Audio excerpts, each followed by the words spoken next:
Saya mohon maaf terlambat masuk. Jadi hari ini kita masuk ke nomor 5, mempraktekkan penyerahan diri.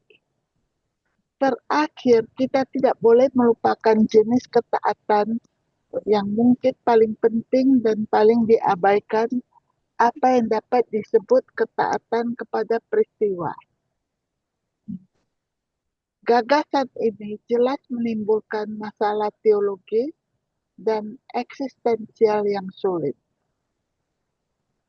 Ketaatan pada peristiwa bukan berarti jatuh ke dalam fatalisme atau kepasifan. Juga bukan berarti mengatakan bahwa segala sesuatu yang terjadi adalah kehendak Tuhan. Tuhan tidak menghendaki kejahatan atau dosa. Banyak hal terjadi yang tidak dikehendaki Tuhan. Tetapi Dia tetap mengizinkannya dalam kebijaksanaannya, dan hal-hal itu tetap menjadi batu sandungan atau skandal bagi pikiran kita. Tuhan meminta kita untuk melakukan segala yang kita bisa untuk menghilangkan kejahatan. Tetapi terlepas dari upaya kita, selalu ada serangkaian keadaan yang tidak dapat kita kendalikan, yang belum tentu dikehendaki Tuhan, tetapi tetap diizinkan olehnya. Dan yang Tuhan ajak kita untuk menyetujuinya dengan penuh kepercayaan dan damai, meskipun hal itu membuat kita menderita dan menimbulkan masalah bagi kita. Kita tidak diminta untuk menyetujui kejahatan, tetapi untuk menyetujui kebijaksanaan misterius Tuhan yang mengizinkan kejahatan. Persetujuan kita bukanlah kompromi dengan kejahatan, tetapi ungkapan kepercayaan kita bahwa Tuhan lebih kuat daripada kejahatan. Ini adalah bentuk ketaatan yang menyakitkan tetapi sangat berbuah. Artinya, setelah kita melakukan segala sesuatu dalam kemampuan kita, kita diundang, dihadapkan pada apa yang masih dipaksakan pada kehendak kita oleh peristiwa-peristiwa untuk mempraktekkan sikap penyerahan diri dan kepercayaan penuh kepada Bapa Surgawi kita dalam iman bahwa bagi mereka yang mengasihi Allah, segala sesuatu bekerja bersama untuk kebaikan.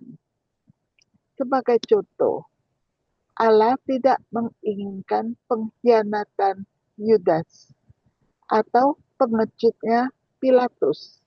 Allah tidak mungkin menginginkan dosa. Tetapi Ia mengizinkannya dan Ia ingin Yesus memberikan persetujuan penuh kepada peristiwa-peristiwa ini. Dan itulah yang Ia lakukan. Bapa, bukan kehendakku, tetapi kehendak-Mu. Bagaimanapun, peristiwa-peristiwa kehidupan adalah ungkapan kehendak Allah yang paling pasti. Karena tidak ada bahaya kita menafsirkannya secara subjektif. Jika Allah melihat bahwa kita taat pada peristiwa-peristiwa, mampu menerima dengan damai dan penuh kasih apa yang dipaksakan oleh kehidupan kepada kita, dalam semangat kepercayaan dan penyerahan diri sepenuhnya kepada kehendak-Nya, tidak diragukan lagi bahwa Ia akan memperbanyak ungkapan pribadi kehendak-Nya bagi kita melalui tindakan Roh-Nya yang berbicara kepada hati kita. Namun, jika kita selalu memberontak dan menegangkan diri terhadap kesulitan, penentangan terhadap Allah, semacam itu akan menyulitkan Roh Kudus untuk membimbing hidup kita. Yang paling penting, yang paling menghalangi kita untuk menjadi orang kudus adalah kesulitan kita dalam menerima sepenuhnya segala sesuatu yang terjadi pada kita. Bukan seperti yang telah kita lihat dalam arti pasifitas fatalistik, tetapi dalam arti penyerahan diri sepenuhnya yang penuh kepercayaan ke tangan Allah Bapa kita. Yang sering terjadi adalah ketika kita dihadapkan dengan kejadian-kejadian yang menyakitkan, kita memberontak atau menanggungnya dengan enggan atau pasrah menerimanya secara pasif. Namun Tuhan mengajak kita kepada sikap yang jauh lebih positif dan bermanfaat. Sikap Santa Teresa dari Lisieux yang sebagai seorang anak berkata, "Aku memilih semuanya."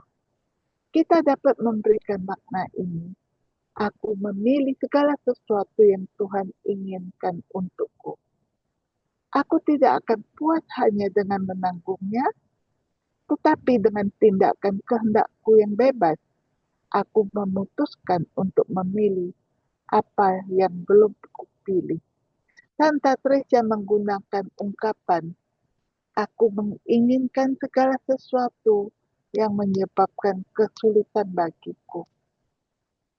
Secara eksternal, hal itu tidak mengubah apapun tentang situasi tersebut, tetapi secara internal, hal itu mengubah segalanya. Persetujuan ini yang diilhami oleh kasih dan kepercayaan membuat kita bebas dan aktif, alih-alih pasif, dan memungkinkan Tuhan untuk menarik kebaikan dari segala sesuatu yang terjadi pada kita, baik atau buruk.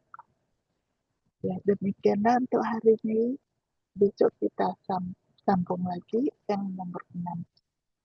Kita tutup dengan kemuliaan kepada Bapa dan Putra dan Roh Kudus, seperti pada permulaan sekarang, selalu dan sepanjang segala abad. Amin. Terima kasih.